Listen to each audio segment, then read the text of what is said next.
اعوذ باللہ من الشیطان الرجیم بسم اللہ الرحمن الرحیم اذ قال یوسف لأبیہ یا ابت انی رأیت احد عشر کوکبا والشمس والقمر رأیتهم لی ساجدین قال یا بنی لا تقصص رؤیاک علی اخوتک فیکیدوا لک کیدا ان الشیطان للانسان عدو مبین۔ یہ اس وقت کی بات ہے جب یوسف علیہ السلام نے اپنے والد یعقوب علیہ السلام سے کہا تھا کہ ابا جان، میں نے خواب میں 11 ستاروں اور سورج اور چاند کو دیکھا ہے۔ میں نے دیکھا ہے کہ یہ سب مجھے سجدہ کر رہے ہیں۔ انہوں نے کہا، بیٹا اپنا یہ خواب اپنے بھائیوں کو نہ بتانا، کہیں ایسا نہ ہو کہ وہ تمہارے لیے کوئی سازش تیار کریں، کیونکہ شیطان انسان کا کھلا ہوا دشمن ہے۔ سورہ یوسف کی آیت نمبر 4 اور 5 آپ کے سامنے پڑھی گئی ہے۔ آپ کے سامنے اس سے پہلے سورہ یوسف کے آغاز میں کچھ تمہیدی باتیں بیان کی گئی تھیں۔ اب یہاں سے حضرت یوسف علیہ السلام کا بہترین قصہ بیان ہو رہا ہے۔ ان قصوں میں سے سب سے پہلا قصہ یہ بیان کیا گیا کہ حضرت یوسف علیہ السلام نے خواب دیکھا۔ کیا خواب دیکھا؟ کہ مجھ کو 11 ستارے، چاند اور سورج سجدہ کر رہے ہیں۔ یہاں پر خواب کے بارے میں کچھ باتیں بتا دینا بہتر معلوم ہوتا ہے۔ وہ یہ کہ خواب ہر انسان دیکھتا ہے، یہاں تک کہ جانور کے بارے میں آتا ہے کہ جانور بھی خواب دیکھتا ہے۔ ہر انسان خواب دیکھتا ہے، نبی بھی خواب دیکھتے، ولی بھی خواب دیکھتے، کفار مشرکین بھی خواب دیکھتے۔ نبیوں کا خواب تو بالکل صحیح ہوتا، اس کے اندر کوئی شک و شبہ نہیں ہوتا۔ شیطان کی آمیزش، شیطان کی ملاوٹ نہیں ہو سکتی انبیاء کرام کے خواب میں۔ باقی دوسرے لوگوں کے خواب میں شیطان کی آمیزش، ملاوٹ ہو سکتی ہے۔ انبیاء کرام کا خواب بالکل سچا ہوتا ہے، یہاں تک کہ کبھی کبھی کافروں، فاسقوں کا بھی، فجار کا بھی خواب صحیح ہوتا، لیکن یہ بہت کم ہوتا ہے۔ نبیوں کا خواب تو بالکل سچا ہوتا، اس کے اندر کوئی تردد، کوئی شک و شبہ نہیں ہوتا۔ جیسا کہ حدیث و قرآن میں بہت سارے انبیاء کرام کے خواب کو بیان کیا گیا۔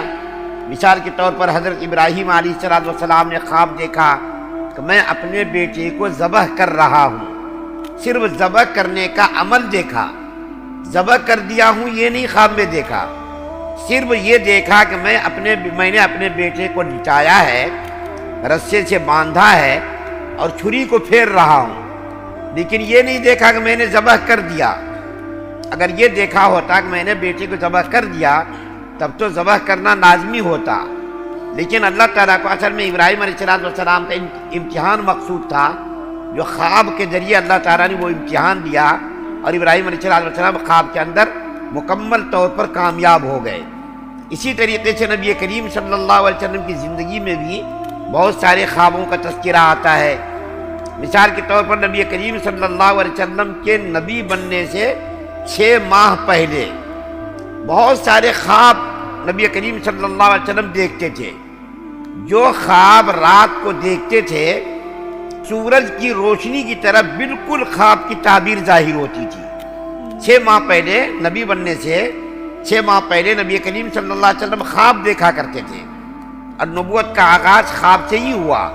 خواب دیکھا کرتے تھے، جو خواب دیکھتے تھے وہ بالکل خواب سچا، بالکل سورج کی روشنی کی طرح ظاہر اس کی تعبیر ہو جاتی تھی۔ ایک خواب نبی کریم صلی اللہ علیہ وسلم کا قرآن کے اندر جو ذکر کیا گیا وہ یہ کہ آپ نے خواب دیکھا کہ میں عمرہ کرنے کے لیے مدینے سے مکہ گیا ہوں۔ میں عمرہ کرنے کے لیے صحابہ کرام کے ساتھ مدینے سے مکہ گیا ہوں، عمرہ میں نے کیا، خانہ کعبہ کا طواف کیا۔ جو عمرے کا عمل ہوتا ہے وہ نبی کریم صلی اللہ علیہ وسلم نے خواب میں دیکھا کہ میں نے یہ عمل کیا ہے۔ تو اللہ کے رسول صلی اللہ علیہ وسلم نے صحابہ کرام سے اس کا تذکرہ کیا۔ صحابہ کرام بےتاب ہو گئے۔ خانہ کعبہ کی زیارت اور خانہ کعبہ کا دیدار کرنے کے لیے کون مسلمان بےتاب نہیں ہوتا؟ تو صحابہ کرام بھی بےتاب ہو گئے۔ اور صحابہ کرام کو یہ معلوم تھا کہ نبی کا خواب بالکل برحق ہوتا، سچا ہوتا، اس کے اندر کوئی شک و شبہ نہیں ہوتا۔ تو صحابہ کرام بے چین ہو گئے۔ نبی کریم صلی اللہ علیہ وسلم 1500 صحابہ کرام کو لے کر عمرہ کرنے کے ارادے سے مکے کے لیے روانہ ہوئے، لیکن راستے میں کفار مکہ نے روک دیا۔ اللہ کے رسول صلی اللہ علیہ وسلم کو یہ کہا کہ آپ اس سال عمرہ نہ کریں، اگلے سال اس کی قضا کر لیجیے آپ۔ تو صحابہ کرام نے عرض کیا، یا رسول اللہ صلی اللہ علیہ وسلم، آپ نے تو خواب کا تذکرہ کیا اور نبی کا خواب بالکل سچ ہوتا، اس کے اندر کوئی شک و شبہ نہیں ہوتا۔ تو اللہ کے رسول صلی اللہ علیہ وسلم نے فرمایا، یہ میں نے کب کہا کہ اسی سال عمرہ کرنا ہے ہم کو؟ میں نے خواب میں دیکھا، لیکن اسی سال عمرہ کرنا یہ تو خواب میں نہیں دیکھا نا، اگلے سال کریں گے، اس کی قضا کریں گے، اس کی تعبیر صحیح ہوگی۔ تو نبی کریم صلی اللہ علیہ وسلم نے خواب میں دیکھا عمرہ کر رہا ہوں، تو اگلے سال اللہ کے رسول صلی اللہ علیہ وسلم نے اس عمرے کی قضا آپ نے کی، صحابہ کرام کو لے کر کے گئے پھر، یعنی 7 ہجری کا یہ واقعہ ہے۔ اسی طریقے سے بہت سارے خواب نبی کریم صلی اللہ علیہ وسلم نے دیکھے، ان خوابوں کا تذکرہ حدیث میں کیا گیا ہے۔ خواب کی 3 قسمیں بیان کی گئی ہیں، خواب کی 3 قسمیں بیان کی گئی ہیں۔ ایک خواب تو ہے اللہ کی طرف سے بشارت، ایک خواب ہے اللہ کی طرف سے بشارت، اللہ تعالیٰ خواب میں کسی انسان کو بشارت دیتے۔ دوسرا خواب ہے انسانی خیالات، انسان جو دن میں دیکھتا ہے وہی رات کو خواب میں دیکھتا ہے۔ بچے ہیں، بچے کچھ کھیل کود میں مشغول ہوتے، خواب میں بھی وہی کھیل کود دیکھتے وہ۔ اسی طریقے سے کسی مشغلے میں کوئی انسان رہتا ہے تو خواب میں بھی وہی مشغلہ اس کو نظر آتا، یعنی انسان جس کام میں دن بھر منہمک رہتا ہے، دن بھر وہ جس کاموں کے اندر مشغول رہتا ہے، خواب کے اندر بھی وہی کام وہی چیز اس کو نظر آتی ہے۔ کسی نے دیکھا پتنگ اڑا رہے ہیں ہم، تو خواب میں بھی وہ دیکھ رہا پتنگ اڑا رہا ہوں میں۔ کوئی کرکٹ کا کھیل شوقین ہے، خواب میں بھی کرکٹ کھیلتا ہے، کبھی کبھی تیرتا ہے، کبھی کبھی لڑائی کرتا ہے، کبھی کبھی اس کو جو ہے دیکھتا ہے کہ شیر بھگا رہا ہے، سانپ بھگا رہا ہے۔ اس قسم کے خواب انسانی خیالات ہوتے۔ اور تیسرا خواب کیا ہوتا ہے؟ شیطانی وساوس اور شیطانی تصورات۔ انسان کو خواب کے ذریعے شیطان ڈراتا ہے، شیطان تصرف کر کے خواب کے ذریعے سے انسان کو پریشان کرتا ہے۔ تو ایسے خواب کے بارے میں شریعت کا حکم یہ ہے، نبی کریم صلی اللہ علیہ وسلم نے یہ فرمایا کہ اگر کوئی ڈراؤنا خواب دیکھے تو اٹھ کر کے جب وہ ڈر جائے تو 3 مرتبہ تھتکار دے اور اعوذ باللہ من الشیطان الرجیم پڑھ کر کے کروٹ بدل کر کے سو جائے، یہ ہے۔ اسی طریقے سے دیکھیے بہت سارے کافروں کے خواب بھی اس کی تعبیر بھی صحیح ہوتی ہے۔ دیکھیے بخت نصر جو انسان کا ظالم ترین آدمی گزرا ہے، اس نے یہودیوں کو، ہزاروں یہودیوں کو قتل کیا ہے، ہزاروں یہودیوں کو، تورات کی توہین کی ہے، ان کی عورتوں کی بے حرمتی کی، عصمت دری کی۔ اس کا واقعہ بھی آتا ہے کہ بخت نصر نے خواب دیکھا، حضرت دانیال علیہ السلام نے اس کے خواب کی تعبیر بتائی اور وہ بالکل خواب صحیح ہوا۔ فرعون کا خواب بھی ذکر کیا گیا ہے، فرعون نے بھی خواب دیکھا، جب اپنے لوگوں سے پوچھا، درباریوں سے، کہ میں نے یہ خواب دیکھا، تو اس کے درباری نے بتایا کہ تمہاری حکومت میں ایک ایسا بچہ پیدا ہونے والا ہے جو تمہاری حکومت کے خاتمے کا سبب بننے والا ہے۔ اسی طریقے سے ایران کا بادشاہ کسریٰ نے بھی خواب دیکھا اور قیصر نے بھی خواب دیکھا۔ بہت سارے کافروں فاسقوں کے خواب بھی ذکر کیے گئے ہیں اور اس کے خواب کی تعبیر بھی صحیح ہوئی ہے۔ لیکن نیک لوگ جو خواب دیکھتے ہیں، نیک لوگوں کے خواب کے اندر زیادہ غلطی کا امکان کم ہوتا ہے۔ نیک لوگ جو خواب دیکھتے ہیں، مثال کے طور پر حضرت عائشہ رضی اللہ تعالیٰ عنہا نے خواب دیکھا۔ خواب آدمی دیکھتا ایک ہے، اس کی تعبیر بالکل علیحدہ ہوتی ہے۔ اسی لیے کہا گیا ہے، میں انشاءاللہ خواب کے بارے میں کچھ باتیں بتاؤں گا ابھی مزید۔ اسی لیے علماء نے لکھا ہے کہ خواب دیکھنے والا ہر خاص و عام کو خواب نہ بتائے۔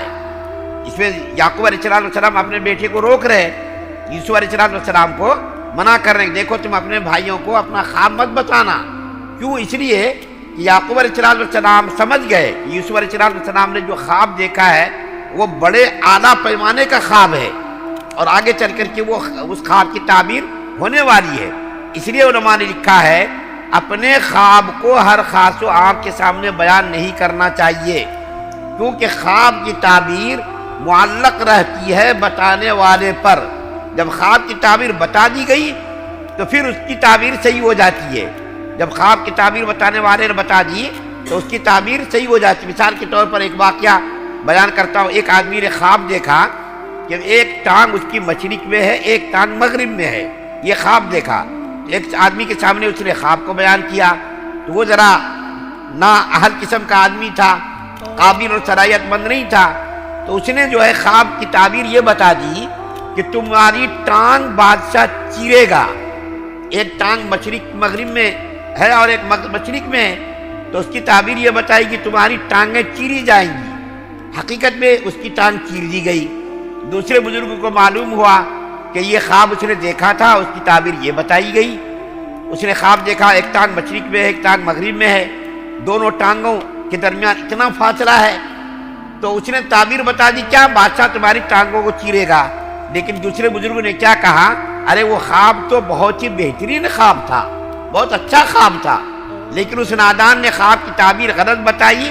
اس کو تو بہت بڑی حکومت ملنے والی تھی، اس کو بہت بڑی حکومت ملنے والی تھی، لیکن اس نے تعبیر غلط نادانی سے بتا دی، جس کی وجہ سے حقیقت میں اس کی ٹانگ چیری گئی۔ ایک آدمی نے خواب دیکھا، ایک بادشاہ نے خواب دیکھا کہ میرے پورے دانت گر گئے۔ تو ایک آدمی کو بلا کر کے کہا کہ بھائی میں نے ایسا خواب دیکھا، میرے پورے دانت گر گئے، اس کے بارے میں بتاؤ، اس کی تعبیر کیا ہے؟ تو اس نے تعبیر بتائی کہ دیکھو تمہاری ساری اولاد آل، تمہارے خاندان کے سارے لوگ تمہارے سامنے مر جائیں گے، صرف تم زندہ رہو گے، سب سے بعد میں تم مرو گے۔ یہ خواب کی تعبیر بتائی۔ اس کو غصہ آیا کہ تم نے ایسی تعبیر مجھ کو کیوں بتائی کہ میرے سامنے ساری اولاد آل خاندان پورا ادھر جائے گا۔ دوسرے بزرگ سے پوچھا، دوسرے بزرگ نے کہا کہ دیکھو بھائی سب سے بعد میں تمہارا انتقال ہوگا، یہ صرف بتا دیا۔ حالانکہ دیکھیں دونوں کی تعبیر میں کچھ فرق نہیں ہے، بتانے کے انداز میں فرق ہے۔